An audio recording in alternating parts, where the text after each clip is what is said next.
Real quick, the Annie County Railroad was packed pretty simply. One box was for the track, and one box was for the trains. You might notice that in the train box, Bluebell and Primrose weren't there.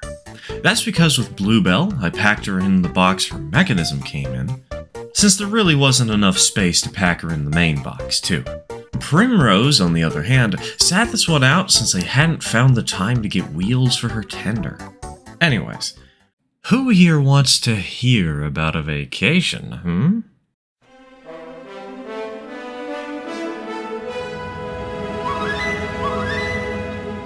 So, one thing the astute of you might notice, this first clip of a light rail pulling in is reused. When my father and I arrived at the local light rail station, the train we wanted was already sitting there, ready to leave, so we had to hustle into the station. No time for recording. Now, admittedly, here in Portland, we do have a nice light rail system, and the trains show up once every 15 minutes. So, if we missed this one, it wouldn't really have been the end of the world. However, I can't deny that it's really nice to catch the public transportation you need the minute that you arrive. At Union Station, the boarding process was a little bit different than what I'm used to. Normally, when I catch the train out of Portland, we're catching the Empire Builder to go all the way to Chicago so we can visit family in Michigan or Pennsylvania. Now, you would think the Coast Starlight wouldn't be much different. Sure, we're going in a completely different direction, but it's still just an Amtrak train, right? Well, as it happens, one of the Amtrak Cascades service was in the station.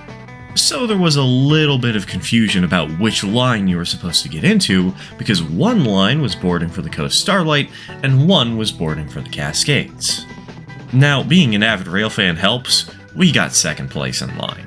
We were perfectly fine. But some people had some trouble and had to shuffle around. Another layer of complication, though, is that we left Portland 45 minutes late. As it so happens, on the route out of town, there was an incident that required a mixture of police tape and a stopped train. On a little bit of a bright side, we got to pass by the Oregon Rail Heritage Foundation at a nice, slow speed and got to really appreciate some of the rolling stock there. The thing that most caught my attention was the Albany and Eastern 1002, an open-air car specifically built for the Albany and Eastern Santiam excursion trains. It does kind of make sense that it would be here. The guy who owns the Albany and Eastern, and subsequently the steam locomotive that runs there, also happens to be the head of the board here at the Oregon Rail Heritage Foundation. In fact, Polson No. 2, the steam locomotive that's doing most excursion trains for the ORHF at this point in time, also happens to be owned by the guy. The reason we slowed down, however, was a bit morbid. It was the crash site. I guess I really shouldn't be too surprised, but that was a kind of weird mood swing from, oh, look at the awesome trains. Oh, look, that's probably where somebody died. As if that wasn't enough of a dampened mood to start the vacation on, my phone died. Well, okay, kind of. See, back when I started doing models on YouTube, shortly after my birthday in 2023, I convinced my father to get me a nice phone that I could use both as a camera and as a more modern cell phone than what I already had. However, since I was new to using it as a camera, and I didn't really know how to properly put it in a mount, the phone got dropped on the floor a few times, and very early on, stopped being a phone, but continued being a camera. Over the years, the effects of that early damage has been compounded. I tried to ignore it for as long as I could, but, well, the time finally came. While this phone was still functional as a camera, and I got some last recordings out of it and some photos while I could, the only way I was getting any of those files off was by bending the USB-C cable in its connection to the phone. Fortunately, I noticed this on our first day of riding the train, so I was able to order a replacement on my functional phone, ship it to my father's friend in Denver, and then get a phone there. Problem solved, right? In the meantime, I got as much mileage as I could out of the phone, and did my best to remove as many files as I could. It wasn't easy, but I was able to salvage most everything that was still on the brick. And, most notably, I was still able to get some recordings out the side of the train.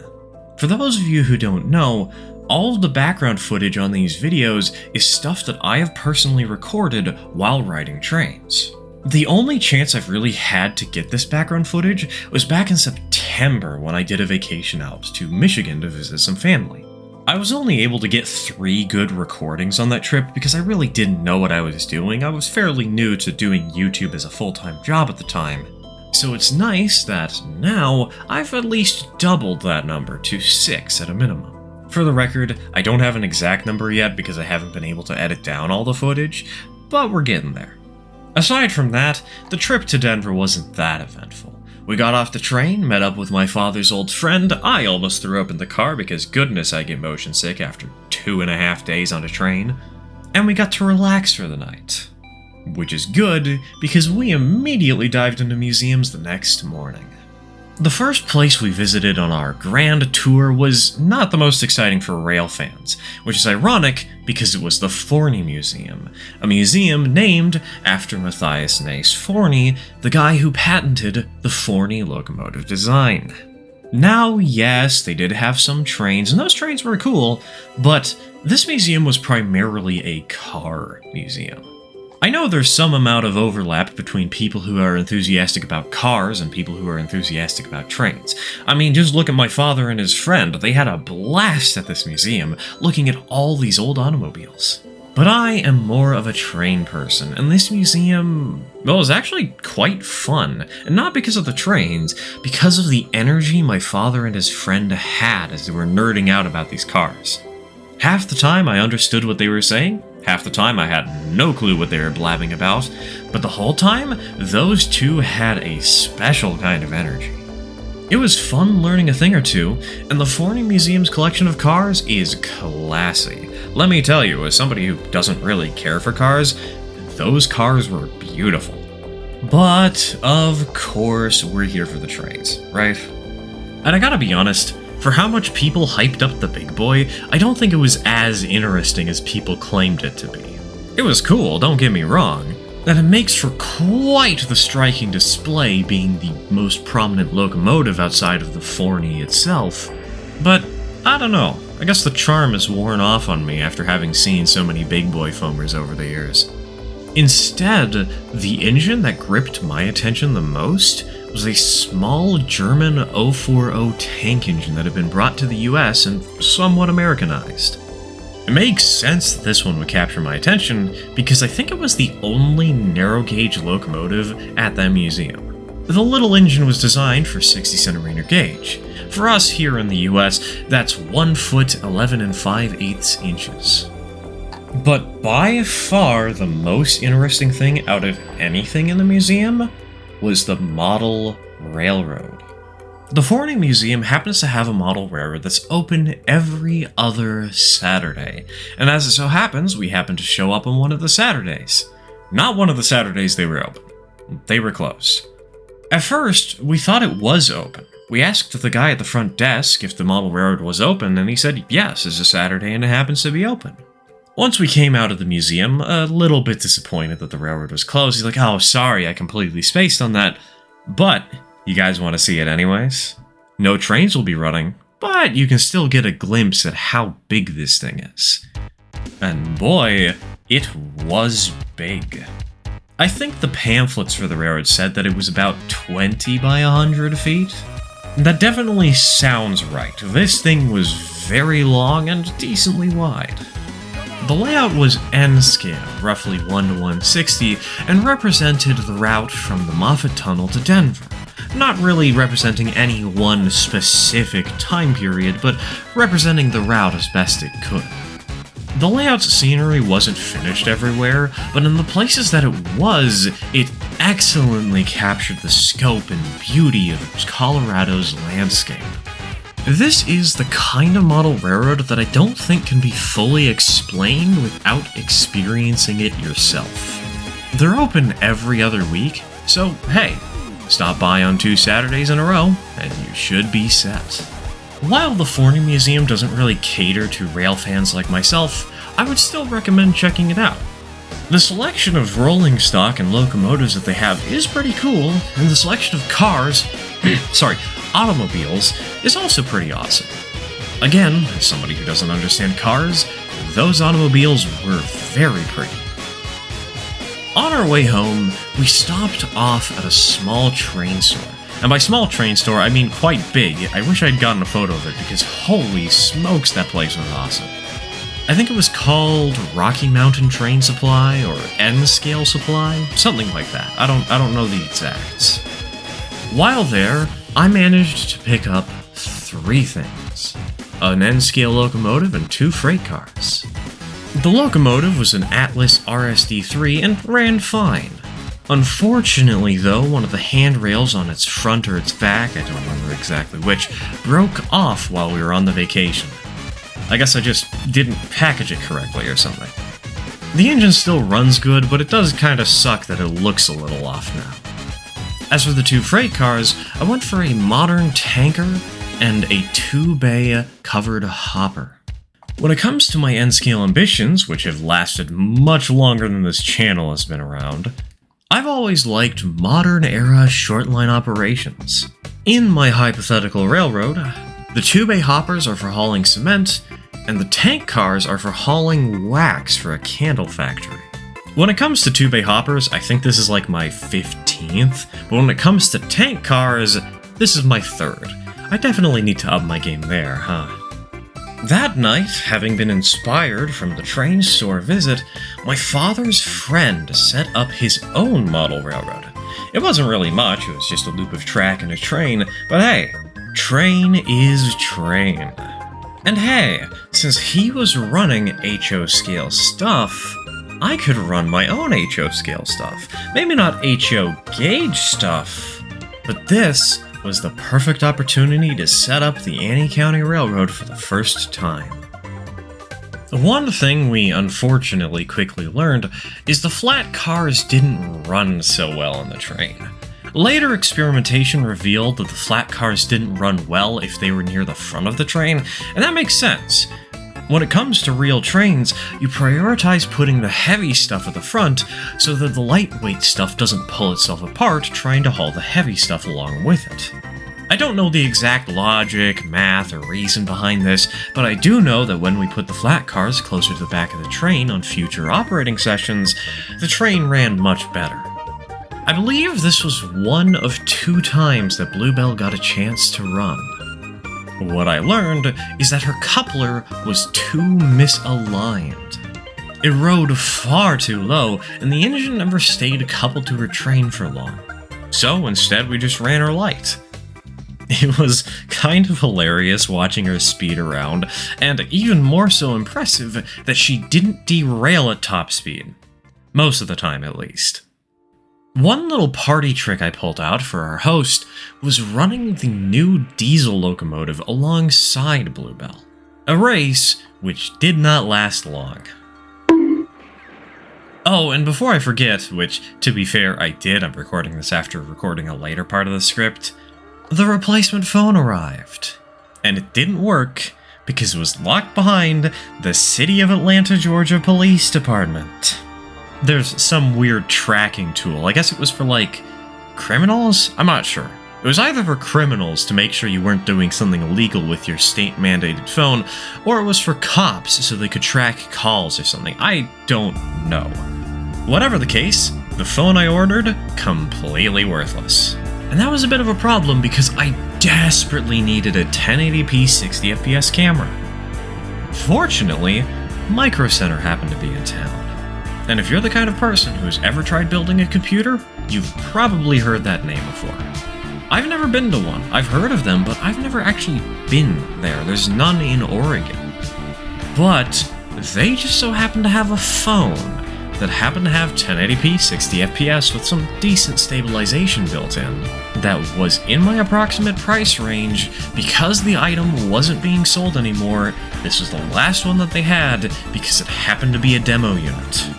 It seems that Lady Luck just wanted to screw with me for some reason. Now, the good news is I did get around to refunding the phone that had the problems. The bad news is I didn't get around to that until a week after the vacation. But everything got sorted out. The next day, we were up bright and early to visit the Colorado Railroad Museum. And because I know so many of you are going to ask, Heiss happened to be in Oregon. Around the same time of my vacation was the Train Mountain Triennial, running from June 14th to June 29th. It's a kind of cosmic coincidence that we swapped states for this exact period of time that we had a chance to meet up. But, well, here we are. Even if he was there, I'm not sure I would have tried to meet him. I really wanted to visit the museum, not try and farm clout.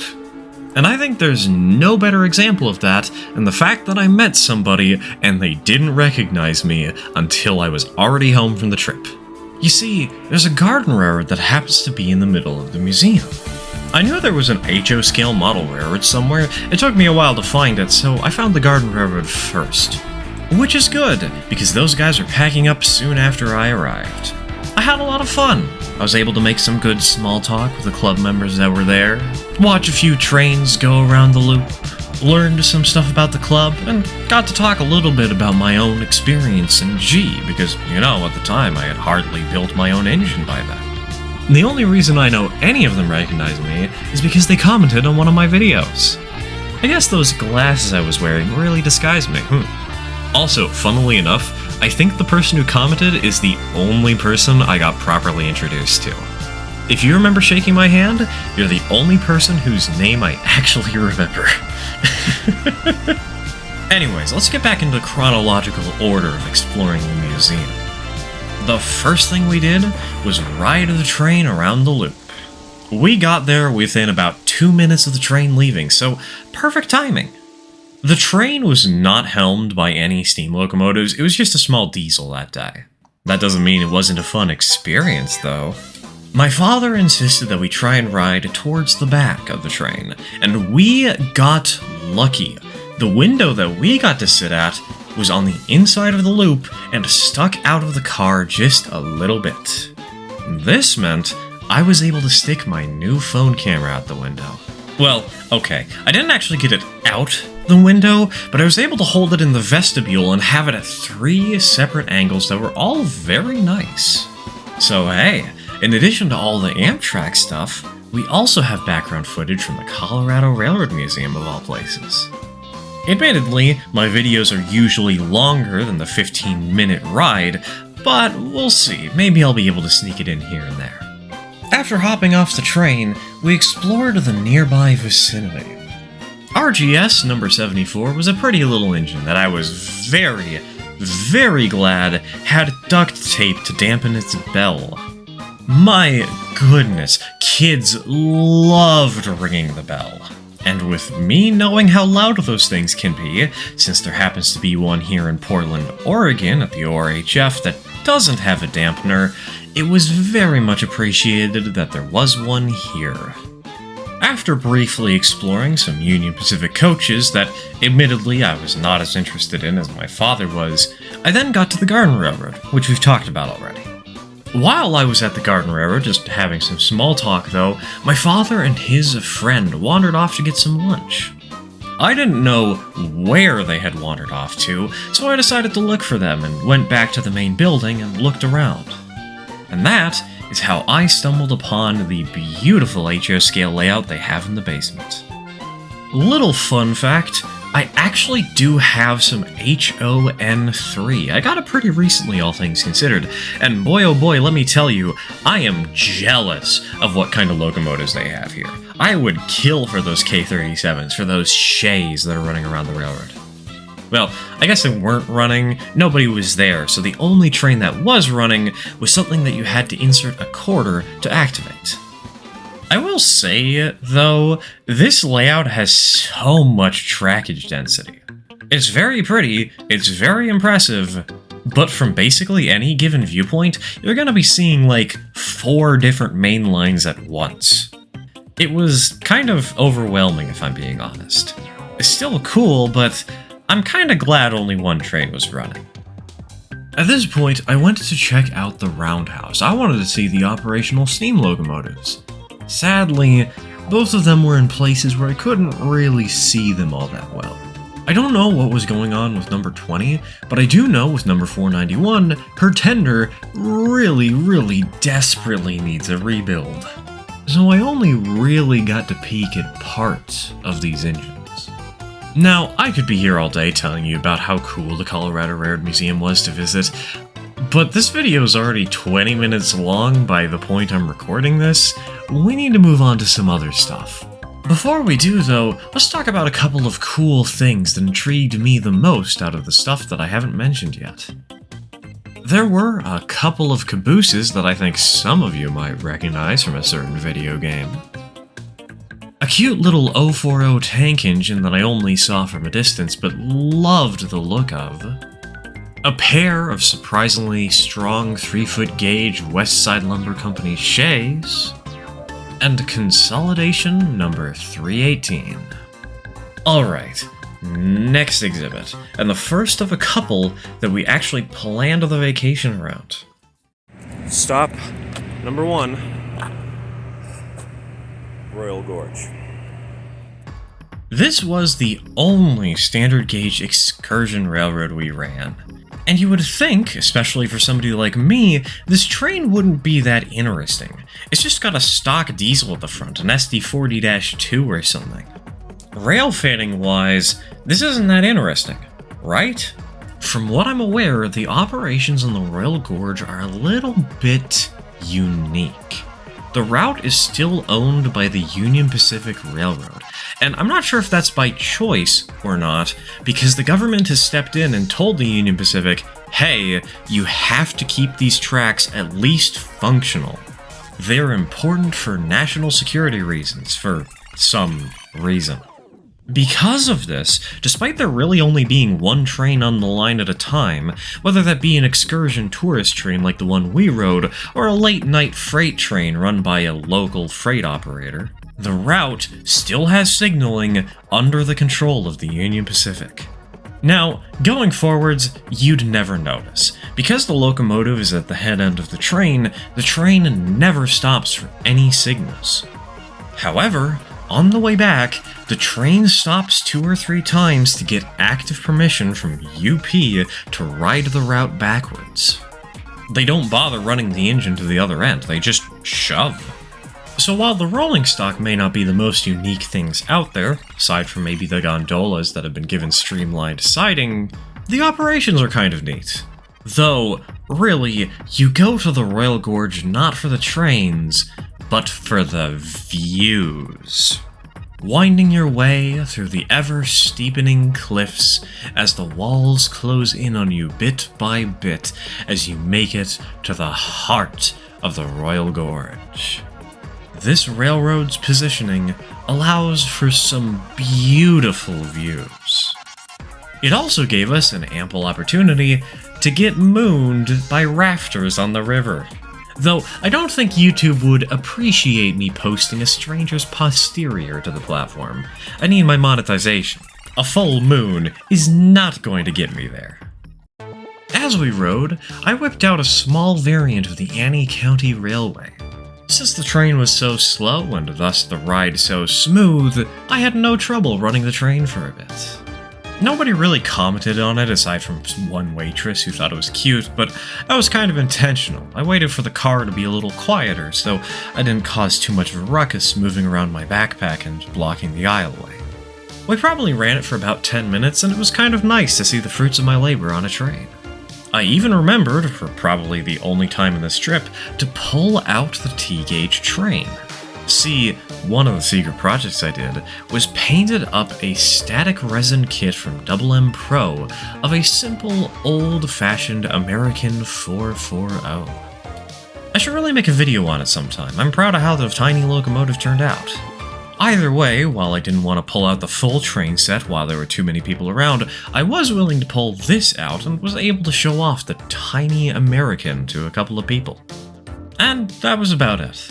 The Royal Gorge didn't really have as much to talk about. It's really more something to show, because oh my goodness, the experience and the views are something else. Once we got off the Royal Gorge, we drove to Chama, New Mexico, and I think many of you know exactly where this is going. As some of you might have already seen,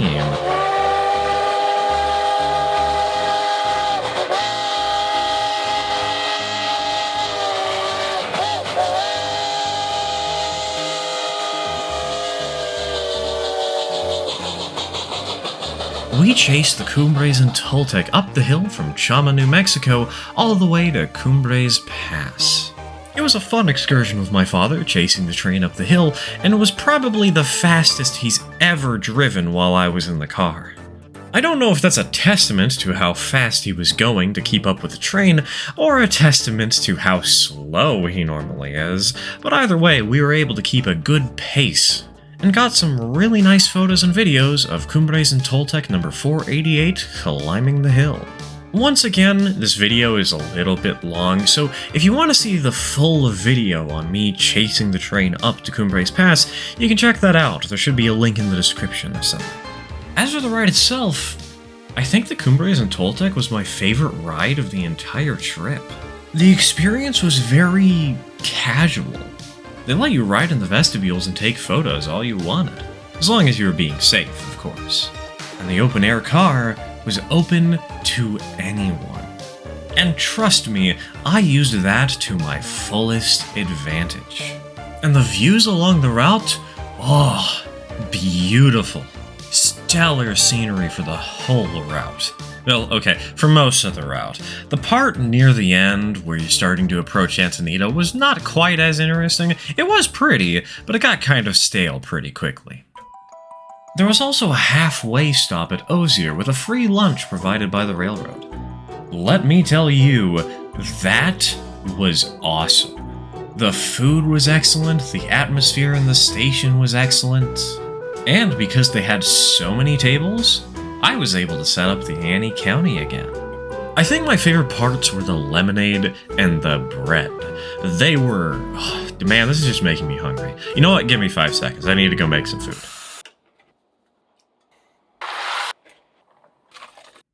Alright, where were we? On this ride, I managed to have a nice long conversation with a fellow rider. I didn't catch the name, but my father did at some point. If I remember correctly, he said it was Lucas? Though my memory sucks and my father only mentioned this once to me, so who knows. Whatever the case, we had some good conversations. About the Cumbres and Toltec, the Durango and Silverton, about narrow gauge in general, about railroads local to us, and railroads we've personally visited. And from those conversations, I might have a locomotive or two that I need to model someday. I think the funniest thing that we did could have been a drinking game. On our way from Osier to Antonito, we got a new locomotive. Thanks to a steep grade from Chama to Osier, they usually pick one side of the railroad for one specific engine to run per day. Now, the engines that we rode behind, 488 and 487, are the same design, so I'm not exactly sure why they do this. However, I do know they have a slightly weaker locomotive, number 463. On her own, she would not be able to drag at an average length train over the hill from Chama to Osier. Though, now that I think of it, it's probably not an issue with pulling power that determines this. I mean, after all, the two engines, 487 and 488, have the exact same statistics, they're the same design. Now that I think about it, it's probably got something to do with a mixture of engineers knowing one leg of the route better than the other, engine crew having to stay the night in their hometown, and/or the fact that 487 burns oil while 488 burns coal. Anyways, the drinking game. 487 took over our train, and, well, her safety valves kept popping. I think between the two of us, we counted at least 20 separate instances of the safety valves popping on a downhill, and that's just when we started noticing and somewhat keeping tally. And, as it happens, our timing to ride the Cumbres and Toltec was impeccable, because, in addition to this, a week before, 487 was the only functional steam engine that could handle the regular-sized trains. They did have a 460 that was functional, but she's barely 1/3 of the strength of 487 and 488. And 487 was out of service just 2 weeks before.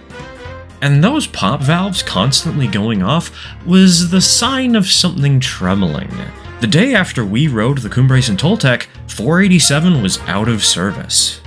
The engine sprung a leak somewhere. A pipe of some sort got busted. I don't know the whole story, but I do know that water was having some amount of trouble getting into the boiler. So, to keep the engine from getting even remotely close to blowing up by having too little water in the boiler, the crew intentionally overfilled her boiler. This created an excessive amount of steam, and thus the pop valves went off pretty constantly. But hey, better safe than sorry, right? Overall, the Cumbres and Toltec was my personal favorite of all of the trains we rode. The scenery was stellar and had a good amount of variety, so the views never got too stale. The lunch was nice and included with the ticket price, and the casual environment added to the overall charm of the experience. I would absolutely recommend anyone visit the CNT if given the chance. It's high on the list of places that I would love to revisit someday. The next place we went to was Durango for the famous Durango and Silverton. We drove there after getting off the Cumbres and Toltec, stayed a day in town to rest, and then hopped on the train the day after. It's good to take breaks when you're driving around so much, you know? At the Durango and Silverton, we caught up with two people before the ride. First of all was Lucas, or whatever his name was. I hope it was Lucas, I swear to goodness if it wasn't. As it happens, he also booked a ticket on this train. That's where we learned about the pipe issue with 487. After being told he was going to be bused to Osier, he asked around to figure out what was going on exactly. The other person I met happened to be the only person on this trip who actually recognized me as a YouTuber. At least, at the time. That was the Toon Train. Sadly, they had prior obligations and couldn't ride the train up with us, but I got to talk with them for about 15 minutes before the train left town. I got to learn a thing or two about how they operated things around here, because boy oh boy, it was a surprise to come into town and learn that they were doing a double header. I thought this was something special, I thought this was something unique. No, it turns out this is something they just do. One engine with a 15-car train can't quite handle the grade on its own. On our first day in town, my father got a glimpse of two K-28s pulling the train up, and on our train we had a K-28 in front and a K-36 sitting behind her. That was a very welcome surprise. I love outside framed locomotives. Heck, I actually have a K-28 model. It's not finished, and I'm not sure I'm ever going to be able to because it's missing some parts, but that's a story for another time. You're telling me that we not only got a K-28 at the front of this train, which is my favorite locomotive out of all the K-classes just due to the strange placement of the air pump, but we also got a second K-class behind that? Oh yeah! My brain very much full of serotonin. The start of the trip was a mixed bag. The very start was kinda cool. Narrow gauge in the heart of a real downtown? But once you hit the river for the first time, everything got a little bit bland. For a good bit, the train gets moving quite fast, but that's because you're on flat, open ground. There's not really much to see. That is, until you hit the grade. Once both engines start really working and you start separating yourself from the valley, the views become amazing. Especially after the train makes a stop. You see, there's one bridge that has a weight limit to it, and they cannot double-head steam locomotives over that bridge. So they detach the front locomotive, run ahead, and then have the back engine pull the train by itself until they've cleared the bridge. And between that stop and the bridge is some of the most spectacular scenery you can find on any railroad in the United States. Sure, the Cumbres and Toltec has its moments and is a very gorgeous route, but the Durango and Silverton High Line is something truly special. Just make sure you're not prone to vertigo, and please, for the love of, don't drop your phone out the window. I heard that happened to somebody on the train, and, well, sorry buddy, but your SOL, that thing is not coming back. The rest of the route followed a river, and it was gorgeous. But eventually, I will admit, it got kinda stale. There's only so much of one river that's interesting to look at, you know? And my frustration was compounded by the fact that the seats were not large enough for somebody of my height. I'm 5'11", not exactly the tallest person, but I guess I've got long legs, because oh my god, I could not get comfortable in those chairs. After about 2 hours, my legs were aching. Note to self, get first class next time. They have bigger seats, the experience will be nicer. Those two reasons are probably why I rank the Cumbres and Toltec higher than the Durango and Silverton in my personal list, but make no mistake. Just because I like the Cumbres and Toltec better does not mean the Durango and Silverton is bad. These are two of the prettiest railroads in the United States, and I'm not just talking narrow gauge here. Not to mention, the narrow gauge stuff they have is awesome! I love the K-28s, I love the double headers, I love the long trains! And you bet that if I ever make it out to Colorado again, this is something I am going to require that I do again. The Durango and Silverton, while exhausting in some ways, was still a blast. And hey, we got a chance to explore Silverton for a bit. Though the only model trains we found were MSRP, and I'm sorry, but I'm not paying that much for Bachmann stuff. The next stop on our trip was a bit of a spur-of-the-moment stop, and that was the Leadville Railroad. We didn't have tickets, we weren't planning to ride the train, we had tickets for the Georgetown Loop after all, but we were already passing through Leadville, so my father said, why don't we go up and check out the depot? Well, as it so happens, the stars kind of aligned. My father needed a moment to take a break from driving and wanted to stop off on Main Street in Leadville. However, there was no available parking on Main Street, so we turned off onto a random side street. And wouldn't you know it, the side street we turned off onto was the first side street that happened to have a railroad crossing. It was off in the distance, and as my father was struggling to find parking spots, I noticed it, and I pointed it out to him. Now, we would have taken some time to look for the station, don't get me wrong, but my father really just wanted to stop driving. That was his main priority. But seeing the station was so close, he decided to go up and just park there instead. Well, as it so happens, 5 minutes later we heard a horn on the horizon. And about 3 minutes after that, the excursion train for the Leadville, Colorado and Southern pulled into the station. That was a pleasant surprise. It was a little sad seeing the train though, because it was so empty. There was basically nobody aboard. I do understand that the quote-unquote competition for excursion railroads in Colorado is to a very high standard considering all of the railroads that are around. And I must admit, it's ironic to point out the low ridership on this railroad when I didn't ride it myself. But we did drive along the rough route the Leadville takes, and it's pretty good. The views are nice, the train has a ton of open-air cars and big windows in the cars that aren't open-air. Sure, it's a little more of a casual railroading experience compared to some of the others by the looks of it, but it's a bit of a shame the railroad wasn't seeing much love that day.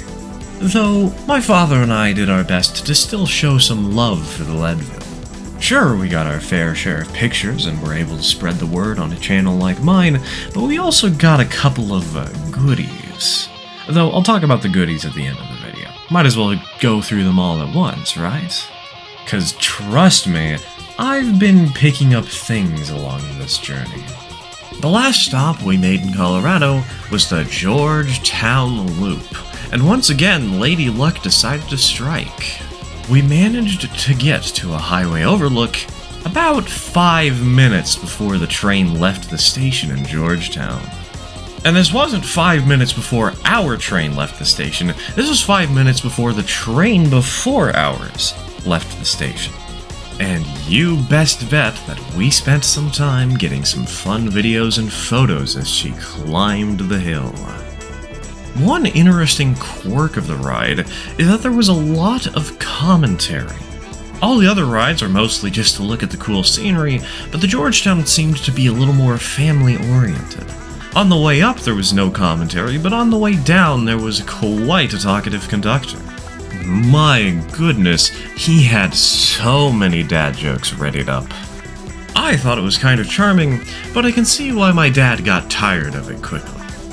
One of the things that made this ride special for me is how fast the train was. On the Durango and Silverton, the Cumbres and Toltec, and heck, even the Royal Gorge, the trains ran pretty slowly. The Georgetown, on the other hand? Well, okay, it ran slowly at first, especially as they were crossing the Devil's Gate Bridge, but after the bridge, that thing picked up speed fast. I guess the cars must have been pretty lightweight, because an 8 or 9 car train with an engine like this, on a 4% grade? Wow. I say this because word on the Cumbres and Toltec is that with one K36, they can only manage a 9-car train up their 4.5%. This engine is only half the strength, and it was pulling a 9-car train up a 4%. Now, admittedly, the Georgetown Loop probably has lighter weight cars than the Cumbres and Toltec, but still, wow! The engine here was also quite fascinating to me. Most notably, the cylinder valves. This locomotive was a Baldwin Type 1026E. And if you look at their catalog for the 10E series, their pistons were slide valve. And if you look at the Georgetown Loop number 111, you can still see a remnant of the original slide valve, because this was a slide valve engine previously. Somewhere along the line, though, it got a conversion. And this makes for a fascinating, unique appearance. Well, actually, what's really fascinating is apparently this isn't unique. Georgetown Loop number 40 also has this quirk. After the Georgetown, our trip came to a close. We boarded the California Zephyr, and had one last chance to run the Annie County Railroad in the lounge car. It turned a few heads, and I had a nice conversation with somebody about garden railroading there. The most interesting thing that happened with the Annie County, though, is the trains struggled to move. Because of the sway of the actual train we were riding, the model trains were having to fight that sway as uphill grades. So while I was able to run the 280 and Bluebell around the loop, sometimes they just kinda stopped and spun their wheels for a while. Nonetheless, it was a nice sort of last hurrah for the vacation. We got off the train in Sacramento, and stayed the night. Now, normally we would have just waited until around midnight to hop on the Coast Starlight back to Portland, but my father and I felt like stopping off at the California Railroad Museum on our return trip. This is probably like my 4th time being there, so I don't have as much to say, but there was a pretty interesting new exhibit. One on the history of model trains. Now, previously there's been one on things like Lionel and just documenting train scales in general, but this one was actually on the history of model trains and was sponsored by the NMRA. And I gotta say, that exhibit was a mixed bag. I think the most notable thing, especially for my father as he kept pointing it out, is that some manufacturers just weren't included. Most notably, Athearn was nowhere to be found. And Railroad Model Craftsman only had 2 magazines, both of which were probably from like the 40s or 50s. The actual history shown off here was very skewed towards Walthers and Combalk, which seemed to be the major sponsors of the exhibit. I can understand them getting more representation, but the fact that there was no Athearn there whatsoever, that there was no modern railroad model craftsman, most of the other companies that were actually shown are now defunct. Of course, not all of them, but still, I can understand his disappointment there. The other big problem was actually finding where the heck this thing was. It was on the top floor of the museum in the back corner. The top floor was tough enough to find on its own. There were 2 staircases and an elevator. One of the staircases and the elevator were close to the exit. They were on the route you were supposed to take to leave. The other staircase had a big sign on it that said, "No second floor access." Now, the model trains were on the 3rd floor, and the stairs took you straight to the 3rd floor, skipping the 2nd, but that sign kind of implied otherwise, and my father and I got confused by it and went to look for the other entrance. Once you finally do make it upstairs, though, you have to pass a children's play area, or you have to go down a long walkway with just a single train on it. Now, that train is cool. I do love the narrow gauge 260 and the couple of freight cars behind it, but it's not exactly the flashiest exhibit. So you either have to pass through a children's attraction, or an attraction that isn't very flashy and isn't trying to grab your attention as much as other ones do in the area. And then you can finally make it to the model railroading exhibit. There needs to be clearer signage on this stuff. On the flip side, however, oh my god, this was awesome. There's a small model railroad that showed the model railroad actively being built up at different stages of completion that had 2 tracks and 2 trains that could run around in circles on it at the push of a button. Well, I say could because the 2 trains had derailed when we got there. We had to inform somebody about it. There was a wall filled to the brim with various models. I wish I had taken more pictures of it because, holy moly, that wall was massive and it was just filled to the brim. It was insane. They also had a wall talking about some specific things in model railroading like scale, gauge, what the best way to get started is. And they had some pretty interesting model railroading relics. Most notably, a control panel from John Allen's Gory and Defeated. What personally interested me the most, though, was the awesome dioramas. There were 6 total in varying scales. 3 of them were in HON3, 1 was in SN3, 1 was in ON30, and 1 was in HO. While you would expect that the ON31 would be the most exciting to me, no, it was actually one of the HON3 ones. Now, I did mention I do have some HON3 earlier in this video, but that's not why I'm interested in this. I've got HON3, I've got HO, I've got ON30, I don't have SN3 admittedly. What made this interesting to me is that this model railroad was the San Juan Central, a model railroad that I had looked up to throughout most of my childhood because we had a book on it, showing the process of how it was built, showing off all these cool little models and these narrow gauge trains, and seeing it in person hit me with a massive wave of nostalgia. And if that's not enough, this railroad was not only the only complete railroad there, like, if you convinced the museum somehow to let you run the layout and you got some time to clean the tracks, this railroad could be run and operated like a serious model railroad. But it's also just beautiful. There's an artistry to all of this. Now, admittedly, that artistry is basically everywhere in all these dioramas, but this one, I guess the nostalgia just really hit home for me. I grew up looking at every inch of this model railroad and just admiring how the train wound through such a beautiful landscape while there was still so much track everywhere. The San Juan Central was absolutely my highlight of this museum. Even if this exhibit does have its flaws, I definitely recommend checking it out if you've got the time. And hey, you're not completely spoiled for it yet. There's a lot of things that I didn't bother taking photos for. Admittedly, I wasn't quite as interested in them, but they're still fascinating and worth checking out. And with that, well, it's late when I'm recording this voice line. The video is long enough as is, and the vacation is practically over by this point chronologically. There are a few things to mention, though. One, I couldn't fit everything in this vacation into one video. There was so much that happened and so much to talk about. I'm sure that on the Discord and on live streams, I'll just bring up some random facts as small talk here and there. And 2, we can't end off this video without talking about the cool things I got on the vacation. So, in the order I got them. I purchased a small plushie at the Forney Museum, a little raccoon with an engineer's hat.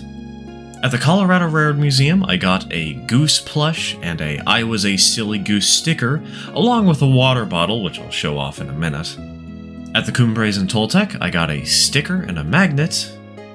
At the Leadville, I got a shot glass.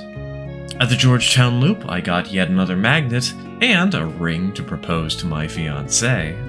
And at a random toy shop in Sacramento, I got a water bottle with Kirby theming and some random little plush toy that I thought looked really silly.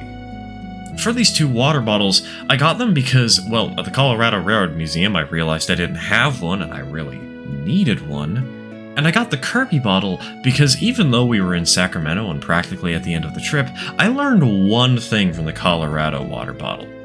Not having a straw meant that when the water bottle was full, you were basically guaranteed to spill it if you were in a car or on a train. Plus, I like Kirby. The last thing to mention is Brickerdoodle. I made this little Lego model of Snickerdoodle while I was on the trip. It's sort of become a tradition for me to build some small Lego set, and in past years I've bought the Lego set while I was on the trip, but this time around I thought it would be fun to bring one of my own design. Now, I forgot like 2 to 3 of the pieces, but she gets the job done just fine. And with that, it is 3:30 a.m. while I'm recording this. There's not really anything else big that I need to talk about from the vacation, so thank you all for watching. I hope this was fun, despite its 50-minute length. And I guess that means our most recent project has come to a close. So, keep your eyes peeled, because we're going to be starting a new one fairly soon. It might take a month or 2, but I've got an idea cooking. Thanks for watching. Cheers, folks.